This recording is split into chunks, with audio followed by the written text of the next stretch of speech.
লক্ষ্মীপুর সদর উপজেলার ৯ নম্বর কুশাখালী ইউনিয়নের মধ্যম কুশাখালী বাইতুল্লাহ জামে মসজিদের সংস্কার ও উন্নয়নে সরকারি বরাদ্দের দাবি জানিয়েছেন মসজিদ পরিচালনা কমিটি এবং স্থানীয় মুসল্লিরা। আমাদের মসজিদের মধ্যে মসজিদের আশেপাশের লোকগুলো আসবে কিন্তু কত পয়সা আলাম, কিন্তু গরিব শ্রেণীর লোক কোনো রকম খাটে খায়।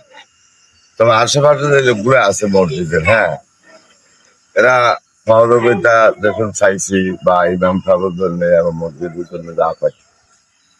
এখন কিন্তু মসজিদে ছিল একটা টিনের দোসাল একসালা গিয়া ঘরে মসজিদ করলাম আমরা টিনের ঘর, যারা মসজিদ করলাম ছাইতোয়াল, যারা মসজিদ এই ছাইতোয়াল ভাঙে এখন আল্লাহ আমাদেরকে দিচ্ছে ধরে মসজিদ করলাম তিনতলা ভাঙে করে একতলা ছাড়ে দিল।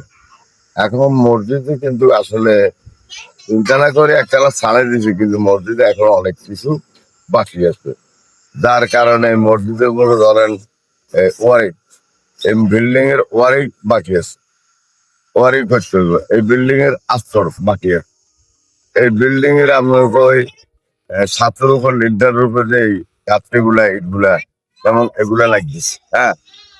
এই বিল্ডিং এর অভাব বিভিন্ন লাইনে ধরলাম, যদি আমরা ভিতরে বেহারার গা কাজ করে দিতে পারি বা অন্তত নিয়মিত যে মানুষগুলো এগিয়ে ধরেন ২-৩ একটা কাজ করিতে পারি ৩ তাহলে ধরলে আমাদের মসজিদে একটা সুন্দর একটা ইয়ে করে আমার আশা ভরসা আছে। আসলে ধীরে ধীরে মসজিদটা সুন্দর করার জন্য আল্লাহ তাআলা আমাদেরকে একটা সুন্দর করে ইয়ার করলে একটা মসজিদ আমাদের মাঝে থাকে বা আমরা আজ আছি কাল থাকবো না, চলে যাবো সব, আমরা মনে করছি, কিন্তু আমরা থাকতে পারবো না কেউ।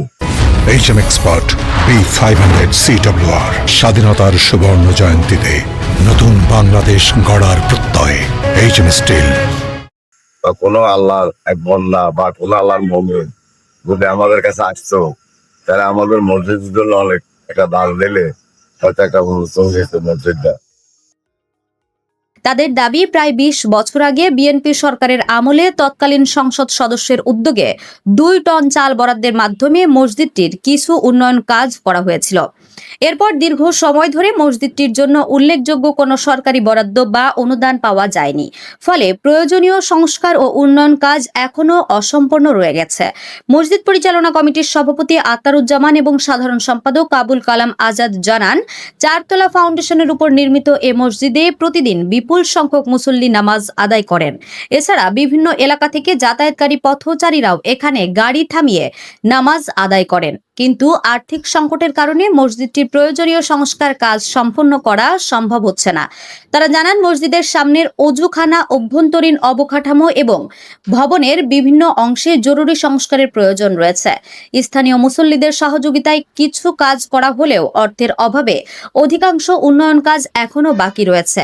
এ অবস্থায় স্থানীয় সংসদ সদস্য ও পানি সম্পদ মন্ত্রী শহীদ উদ্দিন চৌধুরী অ্যানির দৃষ্টি আকর্ষণ করে মুসল্লিরা মসজিদটির সংস্কার, মেরামত ও উন্নয়ন কাজের জন্য সরকারি বরাদ্দ প্রদানের আহ্বান জানিয়েছেন।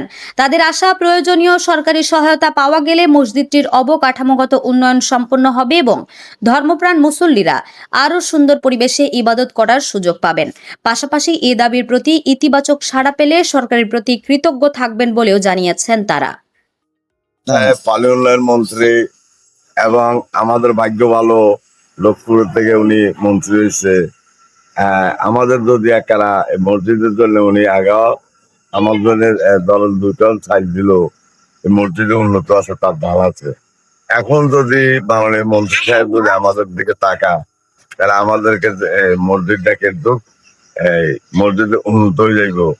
এবং যদি মসজিদে কিছু সরকারি লাইনে আমরা পর্যন্ত আমাদেরকে 17 বছর কিছু পাই নাই এবং কিছু দেয় না কেউ, কোনো নেতারা এমপিরা। আমরা তো গেছিলাম জেলা পরিষদের দরখাস্ত দিয়েছিলাম, কিন্তু এটি তাকাইল। এখন মাননীয় মন্ত্রী সাহেবের কাছে আমার আবেদন, আমাদের মসজিদের জন্য আপনি সুদৃষ্টির এনে কিছু দান করবেন, আপনার জন্য দোয়া করবো। সকল মুসল্লিরা আল্লাহ যেন আপনাকে সুস্থ রাখে, ভালো রাখে।